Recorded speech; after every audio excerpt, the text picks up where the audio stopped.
A narration about VR MMORPG is given, primarily focused on how one gaming company created the ultimate game VR MMO game, only for it to flop due to it being far too realistic. The story takes place 10 years after the fall of the golden age of VR MMO games. Hiroshi has a conversation with his teacher, Mr. Yasuoka, about his post-graduation plans in the faculty room at the Dull High School. He tries to coax Hiroshi to return to track running, however, Hiroshi is personally hesitant to do so. Outside, Hiroshi meets with his friend Takafumi and they talk about the pointless conversation he had with Yasuoka. As Hiroshi walks home, he has money extorted from him by two individuals he's acquainted with. Although upset that the day sucks, Hiroshi looks forward to obtaining the copy of finalizing Quest, a VR MMO game that he reserved. But due to his string of misfortune, he's 1,000 yen short in purchasing the game and is unable to get the copy of the game. Lamenting over how he couldn't get the game he wanted at the cheapest price that he could find over the internet, Hiroshi spots a game store called Kisaragi. Inside the shop, Hiroshi spots a game that's 3 years old and then asks the female clerk if they have FQ22 in stock. Right as he was about to leave, a store clerk offers him to buy a game for 10,000 yen. Figuring it'd be FQ22, Hiroshi purchases it without hesitation. However, the game turns out to be Kavame Quest. Upset that it's not FQ22, he tries to return it, but is coaxed into keeping it after hearing that it's an adult-oriented game. At home, Hiroshi has an incident with his sister Keed and goes to his room where he starts up the game to play it. As the game begins, angelic lady with long brown hair claims that he as the hero must save the world of Aberdeen. The first task imposed onto Hiroshi is to leave the city and head to the Flora Castle. Awakening in a room, Hiroshi takes in the game's environment and compliments its realistic nature even to the point where he feels pain. A young girl by the name of Alicia then enters the room and calls Hiroshi by his game username Hiro. She claims to be his childhood friend and says that they were going to go apple picking that day. Perplexed, Hiro tries to clarify if he really is in a video game and when he's able to access the save screen. Just then, Martin, Alicia's older brother, enters the room. Martin laughs and gives Hiro an apple, and Hiro notes how even the apple's feel and smell is so realistic. Recalling the words of the angel who told him that he must go to the Flora Castle, Hiro asks the two how to leave the town to reach there. Panic-stricken, both Alicia and Martin try and dissuade Hiro from doing that, as the city guards would come after him if they heard that. On the other hand, Hiro is resolute in leaving the city, but is stopped by Martin. Because of Hiro's bit of amnesia, Martin explains how the town is isolated from the outside world because of all of the goblins that roam outside of the city. Confident that he'd be able to take on the goblins by himself, Hiro has his resolve tested by Martin in a sparring match with him. In it, Hiro gets beaten by him, and in a fit of rage, Hiro tackled Martin to the floor while he was eating an apple with a knife. Sequentially, Martin dies, and in a fit of rage, Alicia chases Hiro out of the house. Deep in the city, Hiro runs into the game store clerk lady named Riona, appears in front of in the form of a fairy. She then details that the collar he's wearing also states what his title in game is, and it reads Best Friend Killer.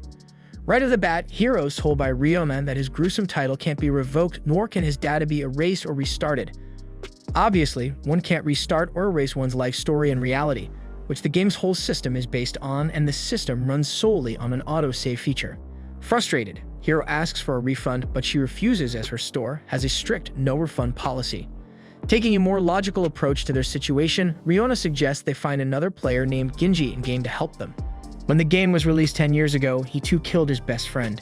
Before they head off to see the player, Riona has Hiro check his right pocket to find 30 gald and suggests they purchase some cheap clothing. Currently, rumors of the death of Martin have spread, and there is a wanted poster of his killer. So at the clothing store, Hiro purchases some clothes that were originally priced at 15 gald, but was inflated to 25 gald due to his criminal background. At dusk, they head to the casino where Ginji most likely is because of his gambling addiction. Eventually, they're confronted by a psychotic Alicia in a dark, narrow alleyway who plans to murder Hiro in revenge for killing Martin. Using the same knife that was used to kill her brother, Alicia goes on the offensive and Hiro manages to flee the scene. By a log cabin in a forest, Hiro gains a new title, and having grown tired of playing the game, he tries to log out but is unable due to still being in combat. Out of nowhere, Alicia appears and attacks Hiro with her knife, slicing the palm of his left hand. Coming to Hiro's aid, Riona attacks Alicia's eye, and Hiro once again makes his escape as Alicia vows to kill Hiro. Finally able to log out, Hiroshi is relieved but wonders how long it's been since he ran like that. The following day at Hiroshi's house, Riona sends Hiroshi a message to play more Kavame Quest with her. After his scuffle with Cade, Hiroshi logs back into the game. In-game, the wound on his hand is still there, and he finds a medicinal herb to heal his hand, but due to the game's realism, he's unable to figure out how to. At that moment, someone approaches Hiro. Hiro realizes that the man is Genji, and after Genji helps heal his hand with his herb, they go to the casino and talk business. 10 years ago, Genji killed his best friend named Enrique using judo techniques. He then talks about his encounter with the only person who was able to beat the game named Kamui. Genji announces to everyone in the casino that the wanted fugitive Hiro is there, much to Hiro's dismay. The city guards then arrives and inform the shocked Hiro he's under arrest.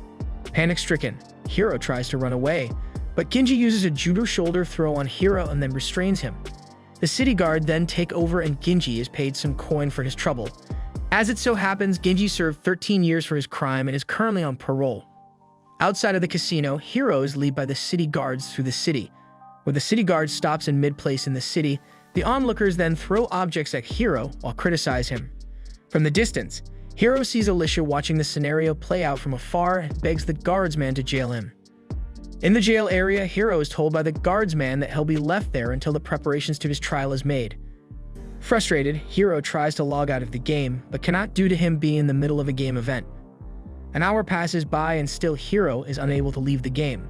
Plus, he starts to get hungry and has to pee. Cursing the game realism aspect, Hiro finds a pungent-smelling toilet, and right as he was about to use it, the ghost of Martin visits him. Martin's ghost proclaims that Hiro killed him, but Hiro claims it was an accident. Therefore, Martin demands that Hiro recite the promise he made with him under the apple tree. However, Hiro cannot recall what it was. A young girl named Mizurisa arrives and takes Hiro out of his cell and leads him to a special room. Hiro misinterprets the situation as an adult time event. In reality, it was a torture event. Inquisitor Mizurisa was going to saw off Hiro's limbs. Just then, Riona arrives at the scene and apologizes for her tardiness, as she was watching Castle in the Sky again. Although upset that's the reason why she was late, Hiro is still relieved that she can now help him in his predicament. Unable to take the pressure from his predicament or hold the fluid in his bladder, Hiro wets himself. In a state of euphoric bliss, Mizurisa compliments the urination as the best she'd ever seen and wastes no further time to start the torture, but is stopped by the guardsman from before. He reports the head of the city guard, Tesla, wishes to talk with Hiro. Unshackled from his restraints, Hiro finally logs out of the game and proclaims he'll never play the game again. Hiroshi returns to the real world in a panic after nearly going through a torture event in the Kawain Quest game. Immediately, Hiroshi checks himself to see if he had peed himself in real life, and to his relief he didn't. In the past, we're shown the incident on the track field that changed Hiro's life forever. At the start of the race, Hiroshi lags behind, and when he tries to push himself to go faster, he trips and falls onto the ground. Right as his friend Takafumi and teacher Yasuoka rush over to check up on him, Hiroshi urinates himself. This was the event that haunted Hiroshi to the present day and made him quit track racing for good. Back in the present, Hiroshi gets into an argument with his sister Keed over him playing his game loudly again. She also gets upset when he informs her that he's quit playing the game too. Katie gets even more enraged, stating how he always quits whenever things get hard. After school, Hiroshi visits Riona at her game store and tries to sell her back the game he purchased from her. However, Riona manages to persuade him from doing so and shows him a game guide website created by the only man who had managed to beat the Kawain Quest game, Soichiro. In it, Soichiro gives tips and tricks to all of Hiroshi's current problems in the game. However, all tips and tricks are completely unhelpful with Hiroshi's current in-game predicaments. Although frustrated, Hiroshi is convinced to continue playing the game thanks to a persuasive Riona. Returning to the game, Hiro continues where he left off the game and is led to where the head of the guards, Tesla, is at. With the help of Tesla, Hiro was found innocent of the murder of Martin, but still was chased by the villagers and stigmatized as a murderer. Later, they went to Melissa's item shop to buy smoke bombs. Eventually, Hiro and Riona returned to the house in which Hiro accidentally killed Martin to get his sword back. There he was ambushed by his former childhood friend, now bloodthirsty, Alicia. Hiro tries throwing one of the smoke bombs, but it just bounces along the floor without exploding. Riona tells him he was supposed to light the fuse before throwing it, and he complains. Alicia attacks him, but then unexpectedly, Mizurisa appears and saves him, telling Alicia that Hiro is her prey. Alicia demands answers from Mizurisa, who stopped her from acting out her revenge against Hiro for killing Martin. Mizurisa answers that Hiro is cleared of his murder charges by Tesla, and Riona informs Hiro that Telsa holds absolute legal authority within the city. Therefore, if Alicia insists on harming Hiro, then she'd be in violation of breaking the law. Elated by this turn of events, Hiro is curious as to why Mizurisa knew where he was. Admittedly, Mizurisa confesses that she was tailing Hiroshi in order to interact with him more, which irks him. Riona suggests that he ask Mizurisa to join their party. Hiro thinks favorably of the suggestion, but is caught off when Mizurisa proudly confesses that she merely tracked Hiro's urine scent. In a fit of agitation, Hiro is nearly attacked by Alicia, but Mizurisa saves him by pulling him away. Mizurisa challenges Alicia and the two fight. During the fight, Alicia drops her knife and, taking advantage of the opportunity, Hiro throws it out the window. However, as it turns, Alicia had two more and then dual-wielded them. Mizurisa then continues her fight against Alicia, but is still beaten by Alicia. Now in a pinch, Hiro recalls some advice Soichiro gave in one of his online walkthrough videos. Following said advice, Hiro gropes Alicia, but then proves futile and is then kicked in his chest. Down on the ground, wincing in pain, the ghost of Martin appears and Alicia relishes the feeling of her brother's presence. However, reconsidering what Kamui meant in his advice in this situation, Hiro confesses his love to Alicia and begs her to enjoy the rest of her life with him. This flusters Alicia, who then rushes out of the scene. Hiro then heads over to the Kindera tree, and there he calls out Martin and his ghost appears.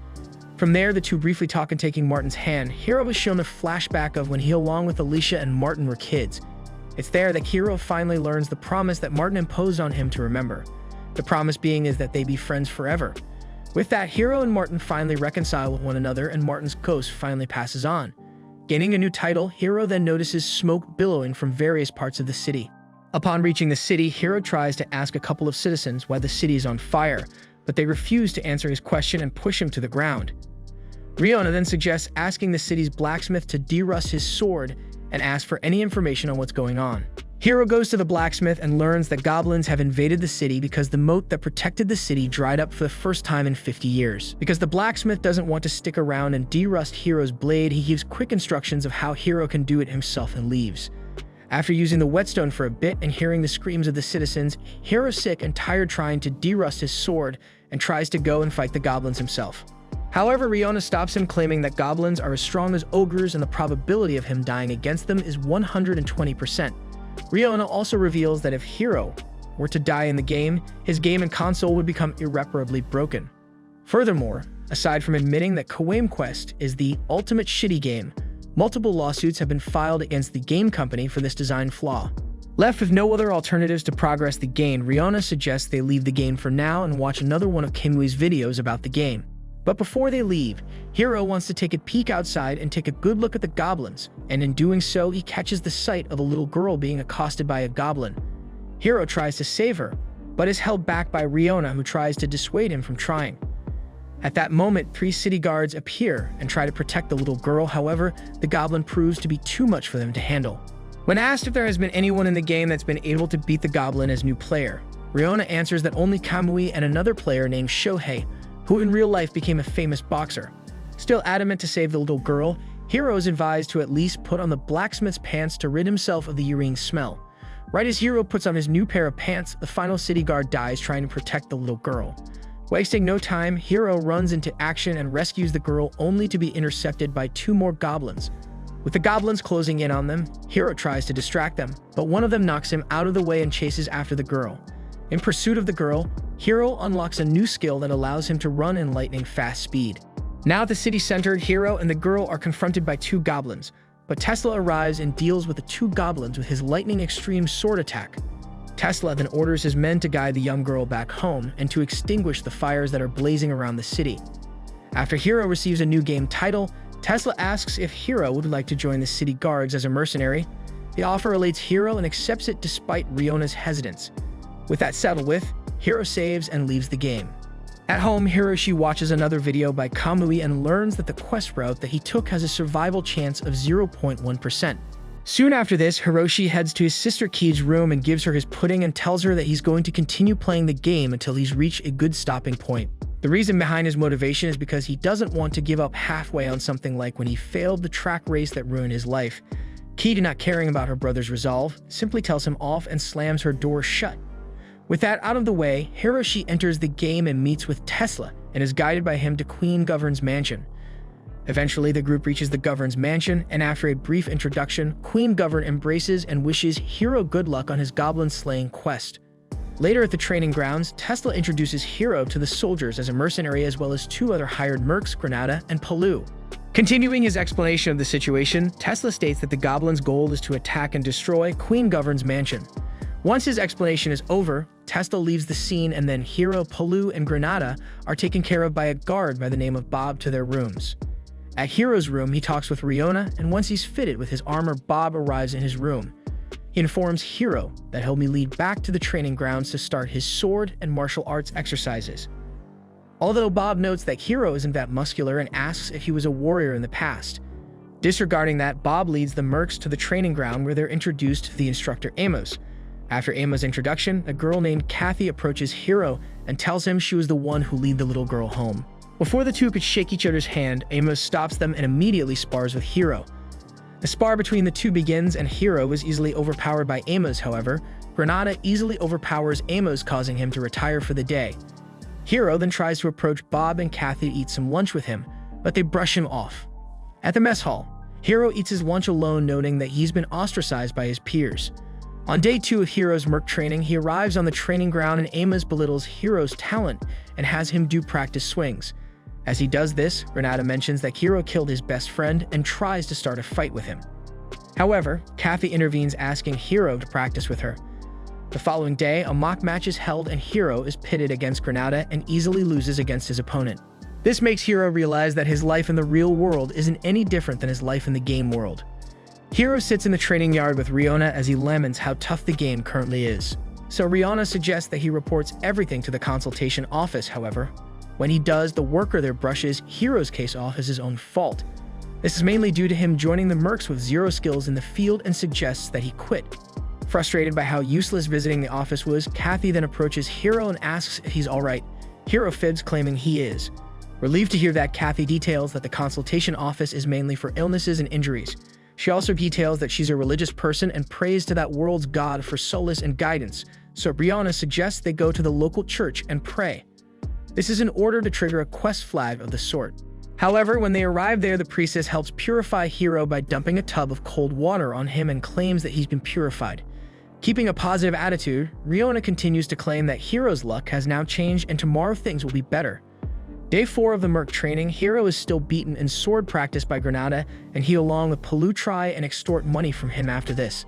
Following Riona's suggestion, he tries and go after the weaker-looking Palu, but is busted by him as well. When Kathy tries to get Amos to resolve the situation, both Granada and Palu play innocent. They then try and pressure Kathy to side with them, and she succumbs to their pressure, saying that she's not his friend and walks off with the two. Boisterously laughing at the situation, Riona comments how realistic the game is in that kind of situation. Although Hero is despondent over his situation, Riona reassures Hero that she'll use her fairy magic to help. The day of the merc training, Granada's boots are missing and he is notably livid because his grandmother made them. Soon the boots are found in some sewage water. Frustrated, Granada speaks to himself, who could have done this. Eventually, Granada's sword also goes missing and everyone in the base tries to locate it, but everyone is unable to find it. Afterward, Granada's sword is found in the latrines plunged into a toilet. After Granada pulls the sword from the toilet and vehemently yells at Hero, blaming him for the recent pranks against him. Hero denies that he's the one doing these acts, and the rest of the mercs stand up for Hero, claiming he couldn't be it, as he's helped out looking for both his boots and sword. A woman screamed from the locker room and Maria, the nurse, is in a tizzy for her missing panties. Her panties is then found in Granada's bag, and Granada then snaps at Maria, claiming he'd never steal her panties. The other mercs then gang up on Granada for his attitude and insubordination. Seeing as there's no point in him staying, Granada turns to Palu to join him, but he refuses, leaving Granada emotionally overwhelmed. Later, Amos notifies all of the mercs about Granada's departure, and at that moment, Tesla arrives at the scene with a letter. The letter stated that Amos is responsible for the recent acts against Granada, and the one who sent it was none other than Palu. Both of them start to argue a bit until Telsa stops it and asks for the mercs' opinion on whether or not Amos is fit to continue being their instructor or not. Speaking out, Kathy claims that Amos is not fit for the job and confesses his and everyone else's attitude toward Hero when he was bullied by both Granada and Palu. In light of this revelation, Amos is relieved of his position. That night, Riona reveals to be the one for the string of incidents that have occurred, and Hero receives a diabolical new title. As treated for making it to that point in the game, Riona states the reason why she wants to find someone to clear the game. Riona tells Hero that 10 years ago she met Kamui in the game. She approached him and asked him out, however, he flatly rejected her due to her bust size. This made Riona vow to get revenge on him by having someone else beat the game and marry the person. Hiro was surprised that it was the end to the story. Riona confirms that it was and declares that when they get married, they flip Kamui off. Standing on top of one of the barracks, Hiro reflects on what he learned about Riona's reason for wanting him to complete the game. Tesla then joins him, and after he apologizes about Amos and Grana's behavior, they talk about the upcoming goblin attack. Tesla then asks Hiro if he plans to leave the city after the goblin attack, and Hiro reluctantly confirms it. Amused by the response, Tesla notes his interest in the idea, and Hiro asks if he'd join him. However, Tesla says he'll consider it. The way Tesla states his consideration makes Hiro think he may die during the raid and figures he better check the guide for more information. Awakening in his room, Hiroshi was shocked that his sister Keed was in his room closely gazing over him. This causes an argument to break out between the two, and Keed abruptly leaves Hiroshi's room. Hiroshi then watches Kamui's game guide and learns how to beat the goblin quest. Finally, on the 6th day, the day of the goblin raid, Hiro and the other merc all lined up within the courtyard. Tesla announces 2 new recruits for their campaign, Alicia and Mizuriza. Riona was notably elated for Hiro for getting his own harem. Hiro isn't pleased by this scenario whatsoever. Before the goblin raid, Tesla has the mercs scour the city for unlawful people who disobeyed the evacuation order. Hiro is confused that the goblin raid isn't happening, and Riona speculates that it must be an event that occurs before it. Tesla then approaches Hiro and assigns him the Eastern District to watch over where Genji is at. Also, Tesla assigns Alicia and Mizurisa to accompany him as well. On the streets of the town, Mizurisa mentions her concern with Alicia being a part of their group, mainly due to her past altercation with them. However, Hiro mentions his own distaste with her being around and makes Mizurisa cry. Suddenly, Alicia stops a purse-stealing thief by slicing off his right hand. Riona suggests that Hiro should return the purse for a reward. However, when he does, the owner faints due to the thief's disembodied hand still grasping onto the purse strap. More and more thefts occur around the city, and Riona notes how a person may be instigating them all. They learn from the thief that the instigator is at the casino, and their Mizurisa and Alicia deal with the thugs while Hiro rescues the hostages, one of whom was Genji, who mentions he was going to be sold as a slave. Once the thugs were dealt with, one of them reveals that Genji is the true mastermind, and sequentially, Genji grabs and restrains Hiro. Hiro frees himself from Genji's grasp, and the two are going to face off against each other. However, Alicia intervenes by knocking out Genji with a single punch. Afterward, every last perpetrator is arrested, and Genji compliments Alicia for her strength and capability. Once Genji and the other perpetrators are escorted from the scene, Tesla congratulates Hiro for a job well done. The alarm goes off, warning that the goblins have arrived. At that moment, Hiro's bladder acts up and he goes to use the toilet. Once he's finished, Hiro spots a goblin peering into the bathroom stall from the crack, and he freaks out. The goblin is then slayed by Mizurisa, who had followed Hiro to the bathroom. Although Hiro has some objections, he eternally accepts it. Mizurisa then asks if Hiro's sword is sharp enough to deal with the goblins. Hiro then shows it to Mizurisa to prove that it is, and when she takes it, she stabs Hiro's left knee, causing him to scream in pain. This gives Mizurisa a euphoric delight, and then tries to coax and seduce Hiro into torturing him. Alicia then arrives at the scene. Furious that Alicia ruined their time alone with each other, Mizurisa tries to instigate Alicia. However, Hiro stops them, claiming that's the time to fight and they should go and find Tesla. Reaching Tesla and his soldiers in the main center, Tesla and everyone in his command attack the group of goblins that surround them. Sequentially, Mizurisa and Alicia arrive, both of whom can deal with the invading goblins. Feeling that his chances of surviving the event are assured, Hiro's thoughts are changed when Bob and Kathy report that some goblins have breached the southern gate. The lead goblin of that pack, named One Eye, is the one Tesla is wary of. Accompanying Tesla, the two confront One Eye, and Tesla reveals his history with the monster. After that, Tesla fights against the goblin while both Mizurisa and Alicia arrive at the scene, and Mizurisa tries to attack One Eye, but is incapacitated by a single kick to the stomach. Upset that Mizurisa was incapacitated, Alicia joins the fight and fights on equal terms with both Tesla and One Eye. At that moment, a cage that Tesla ordered his men to retrieve arrives, and it contains One Eye's children. Showing a more dark and gruesome side of himself, Tesla attacks and kills One Eye. Queen Govern arrives, happy with the results that One Eye is dead. Furthermore, she reveals that they keep the goblins' children as hostages in order to keep the city restrained and shut out from the outside world. Now that the city's dark secret is out, he proceeds to try and kill Hiro. As Hiro thinks that he's no match for Tesla, his opponent reveals that there is another level to his special move Lightning Extreme called Lightning Extreme Despair. He uses the move against Hiro. However, Alicia takes the attack. Hiro then goes over to Alicia and asks why she saved him when once she tried to kill him, and she answers that her brother, Martin, told her in a dream to forgive Hiro. Stating how happy she was to hear that Hiro wanted to one day marry her, Alicia dies in Hiro's arms. Briefly consoled by Riona, Hiro reflects on the realism the game strives on and faces off against Tesla. Astonishingly, Hiro was able to fend off Tesla's attacks. In a flashback, Kamui reveals that the game has an unknown cheat of sorts. Basically, the player's emotions reflect their stats, so if they have an indomitable spirit to win, they'll have a greater chance against whatever difficult challenges lie ahead of them. Back in the present, Hiro fights against Tesla on equal terms until his sword breaks, and just as he's about to be killed, Hiro is transported to the Kinmira tree where Martin is also at. There the two talk for a bit and Martin joins Hiro, and back in the present world, Hiro's broken sword transforms into a magical sword that breaks Tesla's sword. Hiro also gains a new title. The two then face off against each other, however, Hiro still loses in the end. Feeling demotivated in the end by his loss, Hiroshi goes back to Kemui's website and watches a video that details a special way to restart the game 1 hour before the player dies. Feeling remotivated by this, Hiroshi promises himself to restart the game 1 month from then and save Alicia from her demise. Filled with a newfound sense of confidence and determination, Hiroshi, with a brand new copy of the game, decides to delve into the game that's more real than real life.